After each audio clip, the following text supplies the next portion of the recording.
Bonjour à tous, bonjour à toutes, c'est Sébastien, l'investisseur immobilier nomade et aujourd'hui je suis en présence de Pierre. Alors normalement Pierre et Gwen, mais là il n'y a que Pierre aujourd'hui. Bonjour Pierre, ça va? Bonjour, ça va? Ouais, toi aussi, la forme? La forme, la forme. Je voulais qu'on parle un petit peu ensemble et du coup qu'on redonne cette vidéo aux internautes qui la regardent parce que moi je fais pas de location saisonnière, pas de location courte durée et je voulais euh, bah, rajouter cette petite touche pour les personnes qui me suivent au travers de ton expérience avec Gwen.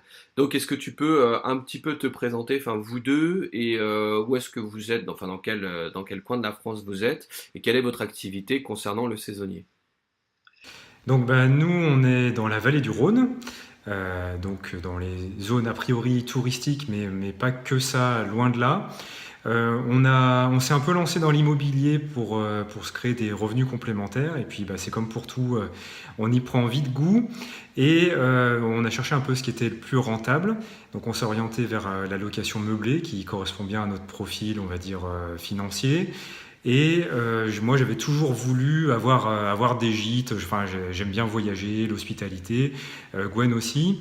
Et on s'était dit, bah tiens, on va passer un de nos appartements en location saisonnière.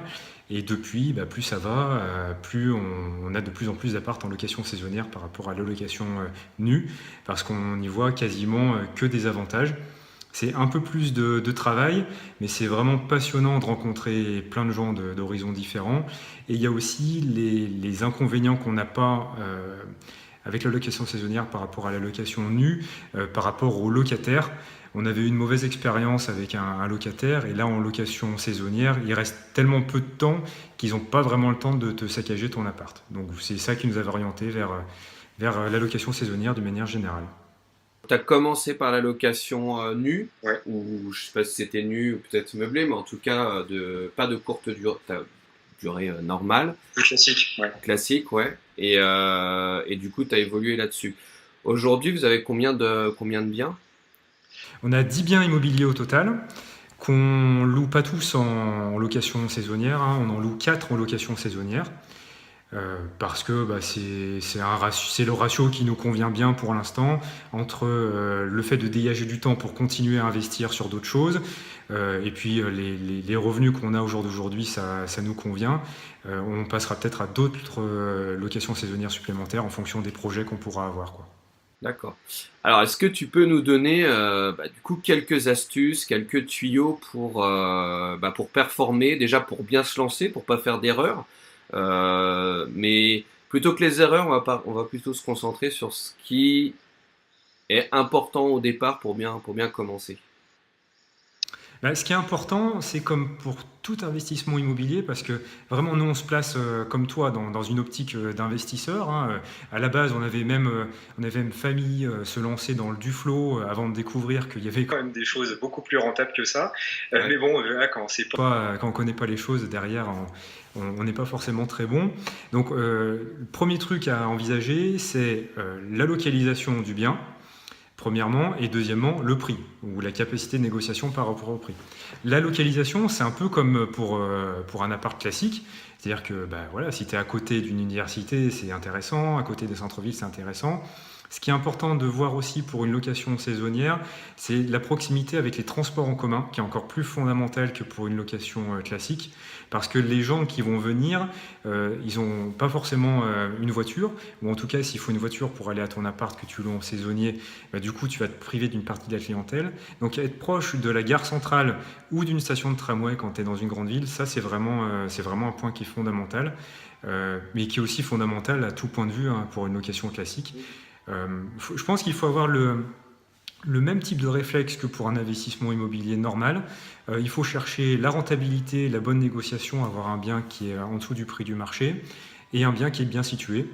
Et après ça va tout seul, parce que d'expérience, on est persuadé qu'on peut louer n'importe quel bien, n'importe où, quasiment à 100% toute l'année en saisonnier. Il suffit d'activer les bons leviers pour plaire aux bonnes personnes, quoi. Mais effectivement, la proximité des transports, que ce soit gare ou proche des axes routiers, enfin ce genre de choses, en tout cas facilement accessible, parce que c'est de la location à courte durée, donc j'imagine que les locataires, ils veulent pas, s'ils prennent le train, ils ont pas envie de passer une demi-heure à arriver chez toi, ils ont pas envie que ce soit compliqué.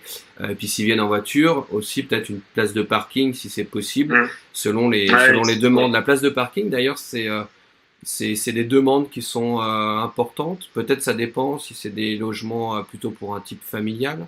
Est-ce qu'il y a une différence? C'est pas si important que ça. On va dire qu'il y a à peu près un locataire sur 10 qui nous demande si on a une place de parking. Les autres se débrouillent. Mais c'est vrai que tout ce que tu peux faire qui peut faciliter la vie du locataire, ça va lui plaire parce que c'est ce qu'il recherche en courte durée. Donc par exemple, pour les appartes qu'on a qui n'ont pas de place de parking attitrée, on envoie toujours aux personnes qui réservent, on leur envoie toujours un petit guide où il y a marqué exactement où est-ce qu'il faut se garer, quel est le plus simple, les petites astuces, les endroits qui sont payants, qui ne sont pas payants à telles heures, où il y a beaucoup de rotation pour leur faciliter au maximum la vie. En fait, c'est ça que les gens recherchent le plus, c'est que tu leur livres clé en main tout ce qu'il faut pour qu'ils passent un bon séjour. Maintenant, si on parle de l'allocation saisonnière sur la partie vacances, il y a quelques années, il y avait énormément de guides touristiques, le guide du routard, des choses comme ça. Les gens prenaient ça et ils organisaient leurs vacances par rapport à ça. Aujourd'hui, c'est complètement fini. Si tu vas dans une bibliothèque, dans une librairie, tu vas trouver un rayon guide du routard qui sera extrêmement réduit par rapport à ce que tu pouvais voir il y a quelques années, parce que les gens veulent du clé en main. Et nous, c'est ce qu'on offre un peu pour bichonner les locataires et les faire revenir. C'est du clé en main, c'est-à-dire qu'il y a un dialogue constant avec un site internet qui va avec, qui leur donne toutes les astuces pour bien vivre dans la région. Et pour revenir au stationnement, c'est ça, c'est-à-dire qu'avant qu'ils arrivent, ils savent où ils vont pouvoir stationner. Donc il n'y a pas forcément de stationnement qui est associé à la location. Par contre, il n'y a pas de surprise. Ils savent que le stationnement, s'il est à 100 mètres, eh ben, ils peuvent se garer là, à telle heure c'est gratuit. À telle heure c'est payant. T'as la solution, on leur donne même toute si la solution. toi, tu l'as pas. pas. Ouais, toi, tu l'as pour les appartements où tu n'as pas de place de parking, du coup, tu leur trouves la solution. Là, du coup, on parle du locataire. Du coup, est-ce que tu as un type de locataire ou plusieurs types de locataires? Parce que là, on a évoqué justement la location saisonnière à la semaine, qui là est plutôt une location de vacances, par rapport à la location saisonnière qui est vraiment là du coup de courte durée. Dans le passé, c'est vrai que ce qu'on connaissait avant que tout ça ne se développe, c'était on partait du samedi au samedi pendant les périodes de vacances. Alors ça marchait très très bien, le problème c'est que ça marchait que pendant les périodes de vacances quasiment.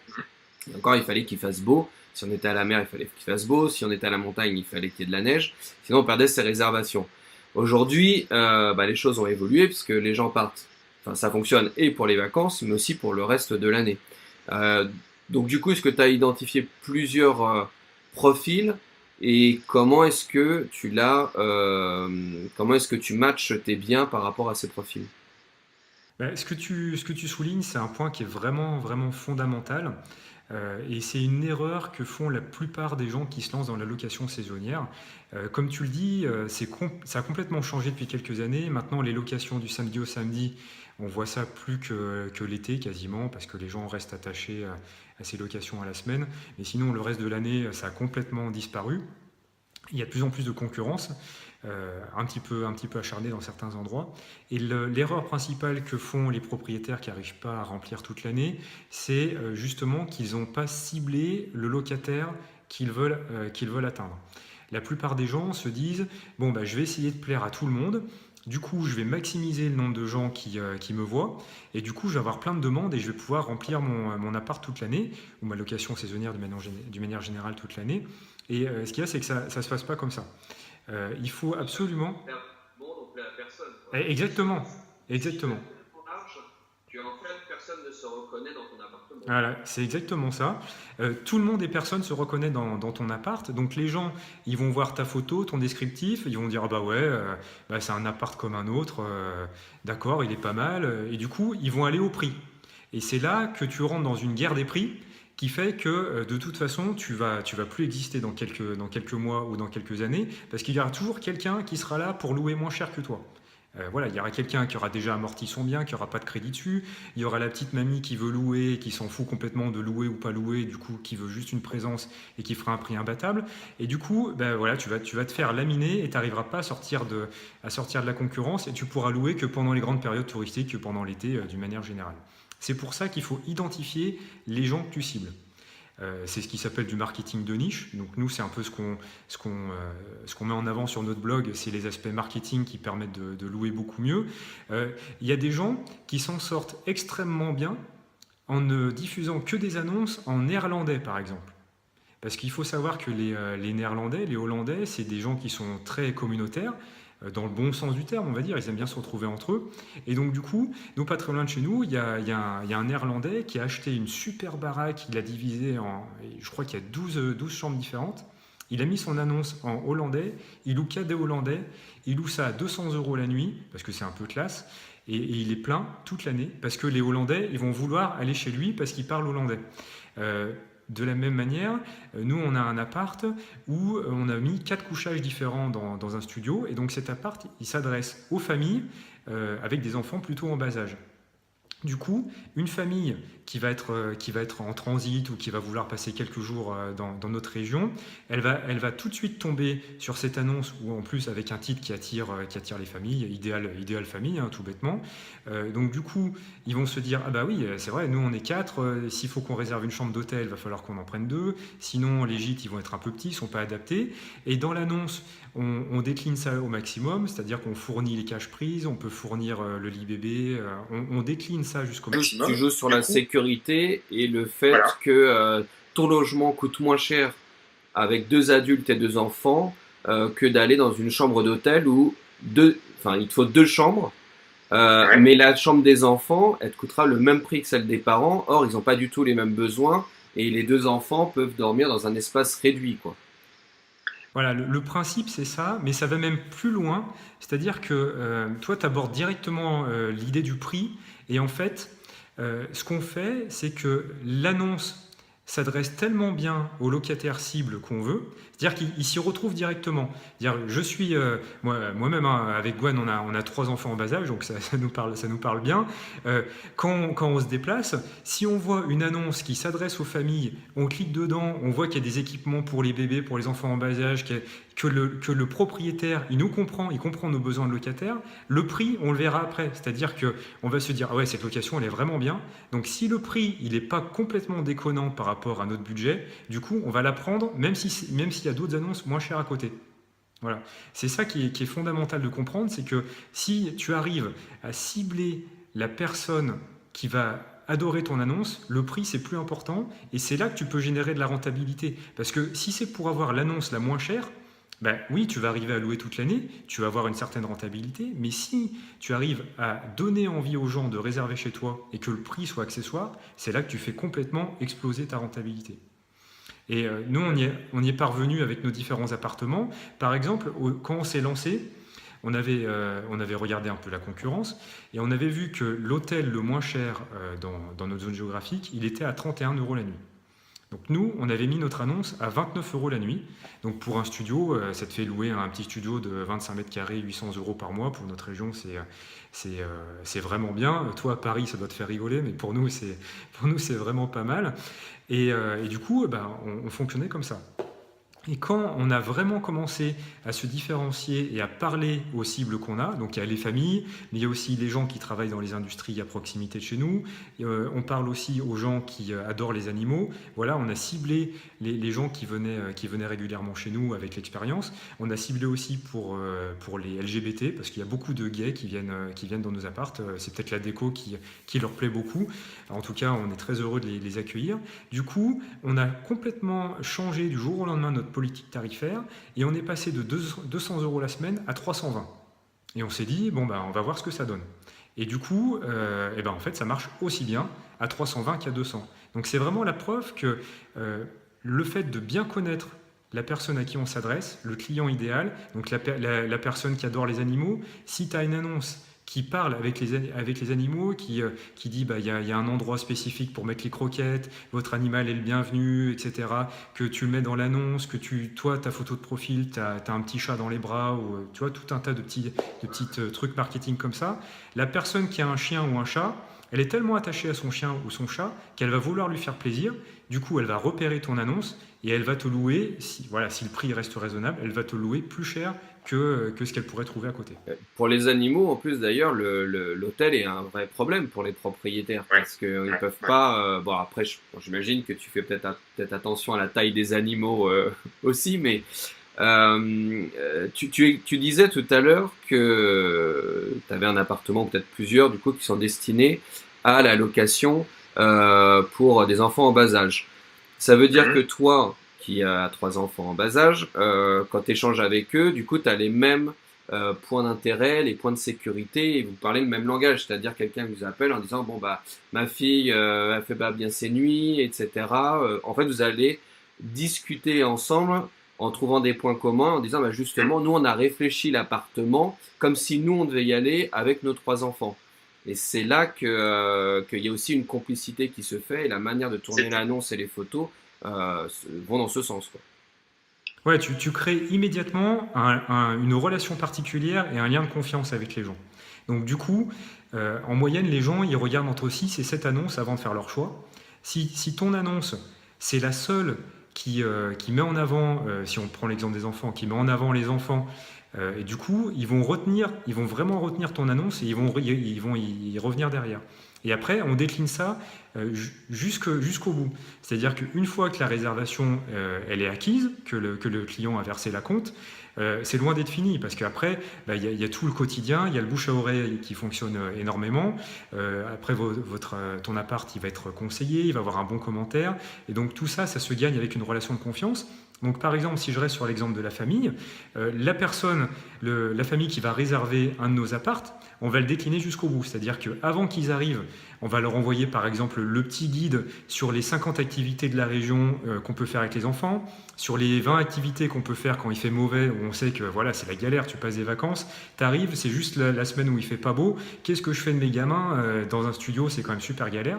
Du coup, avant qu'ils se posent la question de qu'est-ce qu'on va faire s'il pleut ou qu'est-ce qu'on va faire avec les enfants, nous, on leur envoie ça. Donc, on devance leur demande et du coup, ça crée vraiment une relation qui est vraiment super et qui est vraiment forte. Du coup, même si les gens, ils arrivent dans l'appart et qu'ils sont déçus par l'appart, du coup, ils vont être beaucoup moins tentés de faire des retours négatifs ou de faire des commentaires négatifs parce que justement, il y a cette relation qui s'est créée, quoi. Je connais aussi des personnes qui sont à Deauville qui font du saisonnier et par rapport justement aux animaux, Ouais. ben, ils indiquent pour les personnes qui savent qu'il y a des animaux, même dans les annonces, ils disent voilà sur les planches sur la plage, quand est-ce que vous pouvez emmener votre animal, Ouais, telle ouais, c'est une heure, bonne idée, ouais. avec laisse, sans laisse, où est-ce qu'on peut aller le promener, etc.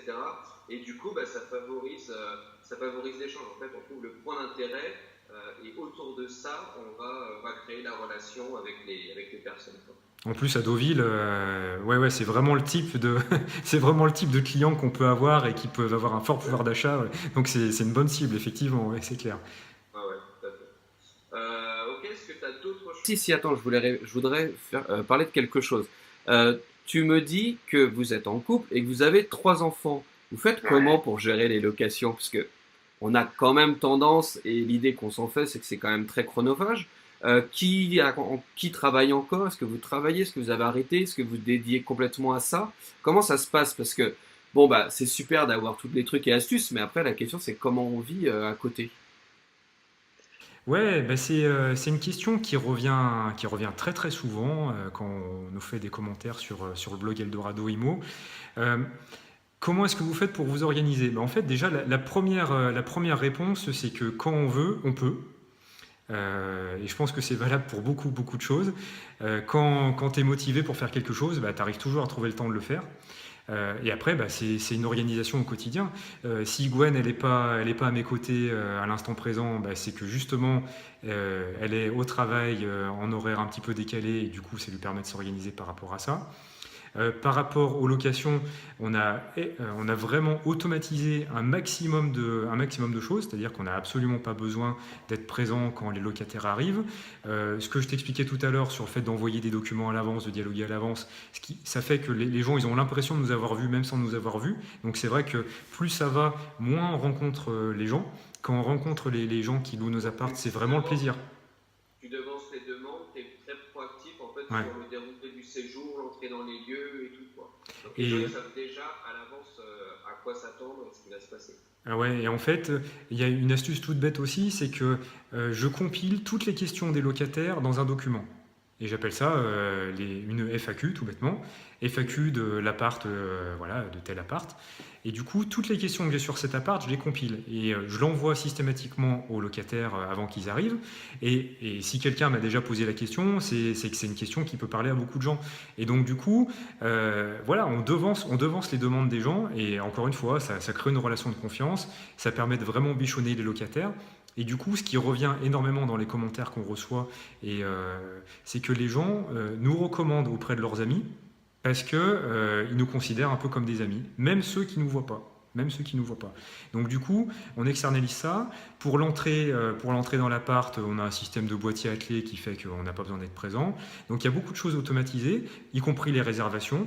Il y a des systèmes de réservation instantanés qui font que ça peut se réserver tout seul. Après, c'est au choix, quoi, en fonction du temps qui est disponible. Et après, c'est vrai qu'on a aussi beaucoup travaillé on s'est remis en cause sur notre organisation au quotidien.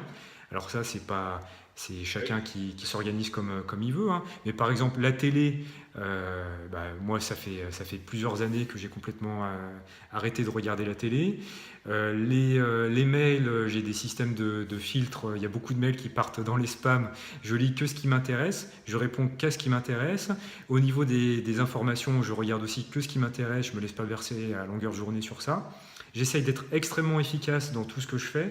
Gwen, c'est pareil. Et quand on se répartit les tâches, c'est vraiment réparti. C'est-à-dire qu'elle s'occupe de la compta, moi je m'occupe de la relation avec les locataires. Et c'est très rare qu'on mélange les deux. Donc on essaye de très peu empiéter sur le domaine l'un l'autre et on essaye d'être efficace dans tout ce qu'on fait, quoi. Que sinon, elle peut commencer un dossier locataire, toi tu prends le relais, mais t'as pas vu tous les mails, etc., les échanges. Donc chacun, elle la compta, donc les sous c'est elle. Et toi tu gères relation client, réservation, entrée-sortie. En tout cas, même si c'est pas toi qui fais tout, c'est toi qui prend les rênes là-dessus. C'est ça, et les sous, c'est elle, c'est aussi pour les dépenses. Non, ça, c'est. Elle va pas aimer quand elle va voir ça. Non, mais ça, c'est pour rigoler un peu. Mais en fait, c'est un peu comme les retraités. Je pense que toi, comme tous ceux qui nous regardent, on a déjà été en contact avec des retraités, des gens qui pouvaient être très actifs dans leur vie quotidienne, qui étaient par exemple, engagés dans des associations à côté de leur travail. Et quand ils partent à la retraite, eh ben, tout de suite, ils sont débordés. Parce qu'en fait, c'est ça, c'est une question d'organisation. Quand tu te lèves le matin à telle heure, que tu sais que tu dois faire tel truc, que tu essaies d'être efficace, que tu sais qu'aujourd'hui ton objectif de la journée c'est d'avoir bouclé tant de réservations, que tu dois prévenir tel locataire qui doit recevoir tel document pour qu'il arrive en temps et en heure. Une fois que tu as cette routine qui est mise en place, du coup, tu peux dégager du temps pour être très efficace à côté et du temps à côté qui va te rester. Par contre, quand tu es en mode vacances ou en mode retraite, bah, du coup, tu vas te lever plus tard, tu vas te dire ouais, bah, aujourd'hui j'ai ça à faire, mais je le ferai peut-être un peu plus tard. Et du coup, tu peux passer toute une journée, disons de 12 heures, à faire un quart ou un cinquième de ce que tu pourrais faire si tu es plus organisé. En fait, au début, ça part un peu dans tous les sens. Après, au fur et à mesure que ça avance, les locations, bah, les demandes sont récurrentes, les questions sont les mêmes, les process, bah, en fait, vous créez vos process au fur et à mesure. Que ce soit les process comptables, les process d'entrée, les réponses des mails, les plannings, réservations, etc. Donc après, en fait, tu sais ce que tu as à faire. Tu as un certain nombre de tâches à faire, récurrentes. Ok.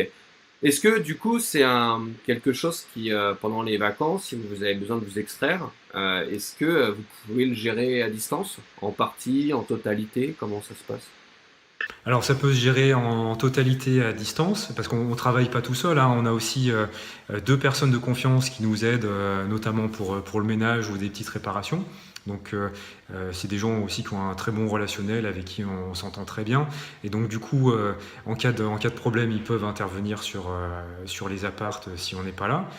Mais oui, ça peut se gérer complètement à distance. Là, je pense à une personne qui s'appelle Anthony.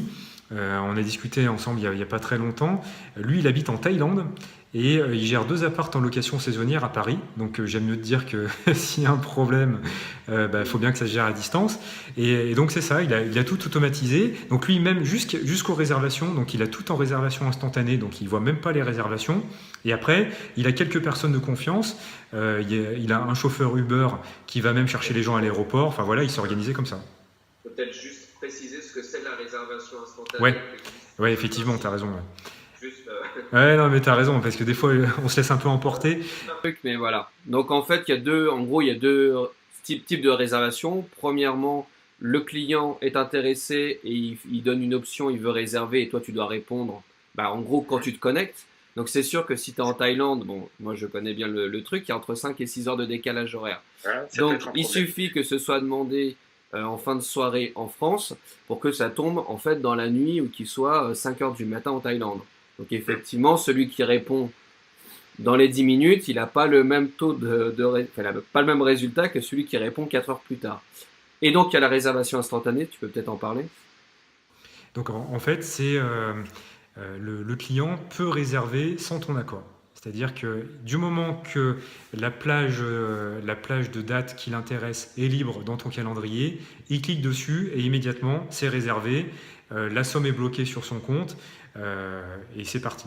Alors moi j'aime pas du tout ça, mais c'est une affaire de goût, parce que j'aime bien avoir le contrôle sur, alors pas forcément qui réserve, mais le contrôle sur les dates de réservation. Donc j'aime bien réserver au maximum des longues périodes et après libérer les courtes périodes.